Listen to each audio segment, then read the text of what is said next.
আগামীকাল বিদায় নেবেন মেসি। আর্জেন্টিনার মাটিতে আর্জেন্টিনার জার্সিতে আর কখনোই দেখা যাবে না আর্জেন্টিনা তথা বিশ্বের ইতিহাস সেরা খেলোয়াড়কে।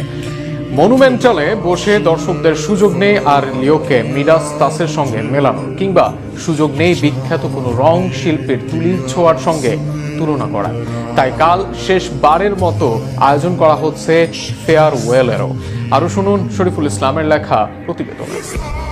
আগামীকাল ভোরের আলো ফুটতে আর্জেন্টিনার আকাশ বাতাস সাক্ষী হতে যাচ্ছে এক অনন্য ইতিহাসের। বিশ্বকাপ বাছাই পর্বে ভেনেজুয়েলার বিপক্ষে নামবে আলবিসেলেস্তেরা। কিন্তু এই লড়াইয়ের আসল মাহাত্ম্য ফুটবলের সীমানা ছাড়িয়ে বহুদূর, কারণ এটি লিওনেল মেসির ঘরের মাঠে শেষ ম্যাচ। 2026 বিশ্বকাপের পর বিদায়ের ঘোষণা দেওয়া মানুষটির জন্য এটাই দেশের মাটিতে শেষ আবির্ভাব। এই মুহূর্ত যেন কোটি সমর্থকদের হৃদয়ে একসঙ্গে জাগিয়ে তুলছে গর্ব আর বেদনার ঢেউ। মেসি শুধু একজন খেলোয়াড় নন, তিনি আর্জেন্টিনার স্বপ্ন, ভালোবাসা আর অহংকারের প্রতীক।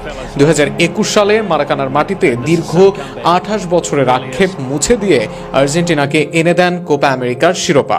এরপর 2022 কাতারে লিখে দেন অবিনশ্বর কাব্য। 36 বছরের বিশ্বকাপ খরা ভেঙে দেশের জন্য এনে দেন সোনালী ট্রফি। সেই মুহূর্তে কোটি মানুষের কান্না, উল্লাস আর হাসি মিলেমিশে গড়ে তোলে